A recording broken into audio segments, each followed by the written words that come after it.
اسلام میں داخل کرتے وقت جو چیزیں آپ نے کسی سے پڑھوائی تھی نا، جب تک وہ ان چیزوں کا انکاری نہیں ہوتا اس وقت تک اسلام سے نکل نہیں سکتا وہ۔ آپ جب کسی کو مسلمان کرتے ہیں تو کیا آپ اس کو کیا یہ پڑھاتے ہیں لا الہ الا اللہ محمد رسول اللہ ابو بکر ولی اللہ؟ تو اب حضرت ابو بکر کا انکار کرنے سے وہ اسلام سے نہیں نکلے۔ ذرا صبر کرو، آگے چل۔ سیدنا ابو بکر صدیق رضی اللہ تعالیٰ عنہ اس آیت کے تحت آپ صلی اللہ علیہ وسلم کے صحابی ہیں، کیونکہ یہ اس میں کیا الفاظ ہے، اذ یقول لصاحبہ، کہ جب وہ اپنے صحابی سے کہتے تھے، ساتھی سے۔ اب چونکہ سیدنا ابو بکر صدیق رضی اللہ تعالیٰ عنہ کی صحابیت قرآن سے ثابت ہو گئی ہے پرٹیکولرلی، اس لیے آپ رضی اللہ تعالیٰ عنہ کی صحابیت کا انکار کرنے والا کافر ہے، جو آپ کی صحابیت کا انکار کرتا ہے۔ یہ شخص مرزا محمد علی جیلوی ہے، جو کہ ایک جاہل چھوکرا ہے۔ حافظ عمر صدیق صاحب کی طرف سے ذرا یہ لینگویج سنیں، ان علماء کی لینگویج سنیں۔ یہ انجینئر محمد علی مرزا ایک جاہل چھوکرا ہے، الفاظ دیکھیں، حالانکہ مجھ سے وہ 5-7 سال ہی بڑے ہوں گے، اس سے زیادہ بڑے نہیں، لیکن یہ الفاظ ذرا آپ دیکھیں کس طرح کی بازاری لینگویج استعمال کی ہے۔ رکو ذرا صبر کرو۔ پروفٹ کے مقابلے میں کھڑے ہوئے تھے اور انہوں نے اپنی پبلک کی مت مار دی۔ 10 یہودی بھی ایسے نہیں تھے جو آپ پہ ایمان لائے ہوں آپ کی مبارک زندگی کے اندر۔ وہ کہتے تھے یہ کل کے چھوکرا آ کے میں بتائے گا، وہ کہتے تھے یہ کل کے چھوکرا آ کے میں بتائے گا۔ ایک میرا کلپ کاٹا جی، چھوکرے کا لفظ استعمال کیا، یہ کوئی نیگیٹو ورڈ ہے؟ ہمارے سب کانٹیننٹ کے معاشرے کے اندر آپ پوچھ کے دیکھ لیں، جو چھوٹی عمر کا جو ینگ بوائے ہے اس کو چھوکرا کہا جاتا ہے، یہ کوئی نیگیٹو ورڈ نہیں۔ یہ اس طرح کی جب آپ چولے مارتے ہیں نا تو یہ آپ اپنی شکست کا اعلان کرتے ہیں کہ ساڑھے پلے کوئی شے نہیں، جو چولے ہی سنو ساڑھے کو سناؤ اور چولنا وہ بےزت۔ آپ فزکس کے پروفیسر کو تو بھری کلاس میں یہ کہہ سکتے ہیں کہ حضرت یہ جو آپ نے فارمولہ لکھا ہے کتاب میں اس طرح نہیں ہے، وہ آپ سے نہیں لڑے گا، وہ کہے گا تھینک یو بیٹا۔ مولوی کیا کہے گا؟ Thank you. ذرا صبر کرو، آگے چل۔ یہ روایت کس سے سنی ہے؟ خالی سماج ثابت ہونا کافی نہیں ہے، پوائنٹ ٹو بی نوٹڈ۔ اب ایک راوی کی کسی دوسرے سے ملاقات اور سماج ثابت ہے، لیکن وہ راوی مدلس ہے، میں نے کہا تھا بیچ میں نہیں بولنا، آپ تیسری بار بولیں گے میں آپ کو باہر نکال دوں گا، کیونکہ آپ سیکھنے تو نہیں نہ آئے، سیکھنے ہیں مجھے جواب مکمل کرنے دینا۔ آپ اسٹوڈنٹ ہیں تو میری بات تو پوری مکمل ہونے دینا۔ آپ نے کس نے رائٹ کیا کہ آپ اس طریقے سے مس بہیو کریں؟ آپ نے سوال کیا نا، میں نے آپ کو پہلے کہا تھا میرے بھائی، آپ کو میں نے کہا تھا آپ کو صبر ہی نہیں آئے گا، آپ جواب سن نہیں سکیں گے، کیونکہ جب بندہ کوئی شیطان کے ہتھے چڑھتا ہے نا اسے شیطان صبر نہیں کرنے دیتا۔ ظاہر ہے آپ دیکھیں یہ جملہ ہی نہیں مکمل ہوا۔ اب آپ اگر بولے تو میں نے آپ کو نکال دینا، اب آپ اگر بولے تو میں نے آپ کو نکال دینا، اب آپ اگر بولے تو میں نے آپ کو نکال دینا۔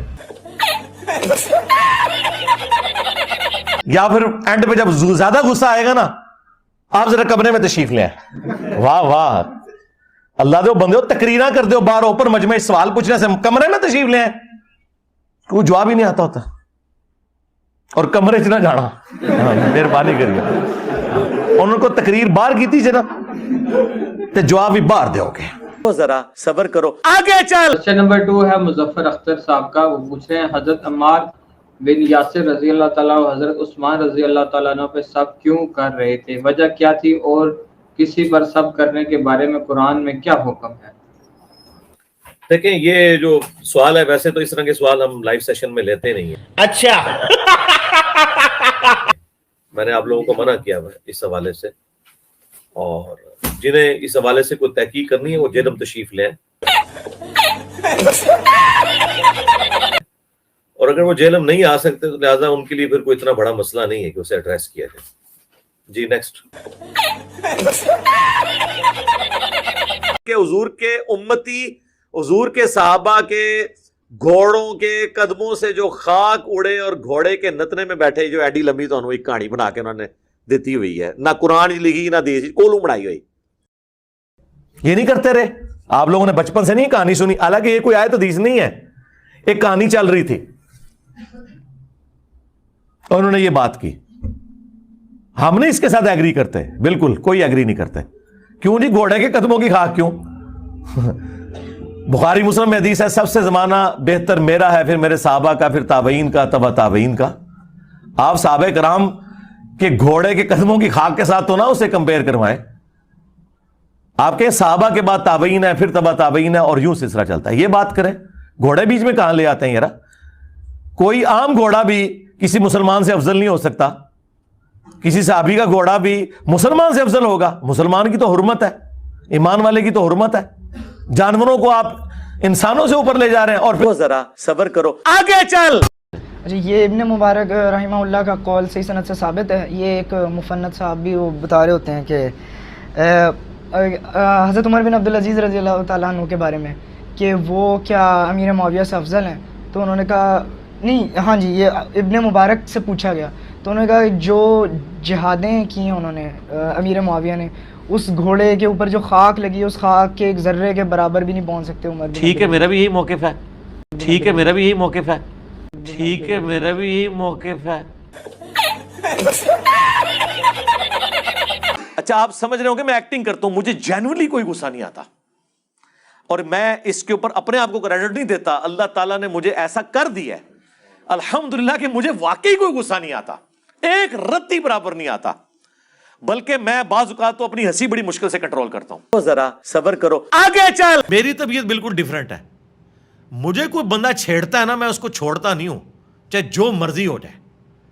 ہم منگولوں کی اولاد ہیں, ان کو پتہ نہیں ہے منگولاں دے ہاتھ لگے نے تو اڈے سارے بابے منگولاں نے وڈے ہوئے نے جتنے اولیاء اللہ نے. کوئی بابا فرید الدین عطار جس کو 627 ہجری میں منگولوں نے کاٹ کے رکھ دیے, ان کے سارے بابے. تم لوگ یہ جھوٹ بولتے ہو کہ ہم علی بھائی سے علمی اختلاف کرتے ہیں تو علی بھائی جو ہے وہ ہمیں آگے بدوائیں دیتے ہیں. وہ ظالموں, علمی اختلاف کون سا کیا ہے تم لوگوں نے؟ تم نے سیدھا سیدھا کہا کہ یہ شخص تعظیم رسول نہیں کرتا, اور جھوٹ بولتے ہو اپنی طرف سے یہ بات کر کے کہ جی انجینئر صاحب کل کو پھر آپ یہ بھی کہیں گے کہ اللہ کے جیسا ہے ہی کوئی نہیں, تو نبی تے شاہی کوئی نہیں. اور جھوٹو, تم پہ اللہ کی لعنت ہو. یہ لوگ تو ڈائریکٹ مجھے کہہ رہے ہیں تعظیم رسول کو نہیں, یہ شیطانی توحید بیان کرتا ہے, اور اپنی طرف سے جی. اور پھر وہ ساتھ کہہ رہے ہیں کہ جی وہ علی بھائی کی ہم اس بات کے ساتھ تو ایگری کرتے ہیں کہ جی نبی کے جیسا ہے ہی کوئی نہیں, بابے تے شاہی کوئی نہیں. لیکن یہ کیا بات ہوئی کل کو یہ کہے کہ جی اللہ کے جیسا ہے ہی کوئی نہیں, نبی تے شاہی کوئی نہیں. اور لعنت ہو تمہاری سوچ کے اوپر. رکو ذرا, صبر کرو. اور مجھے مولانا اسحاق صاحب کا وہ جملہ ہمیشہ یہ آیت پڑھتے ہوئے یاد آتا ہے. بعض اوقات تو وہ فی البدی ایسے جملے بولتے تھے جاندار. ایک گفتگو میں انہوں نے فرمایا کہ بھئی جب توحید بیان ہوگی تو گستاخی تو آٹومیٹکلی ہو جائے گی, کیونکہ توحید کا مطلب یہ ہے کہ اللہ کے سوا کوئی پیغمبر, کوئی فرشتہ, کوئی بزرگ, کوئی بابا, شاہی کوئی نہیں.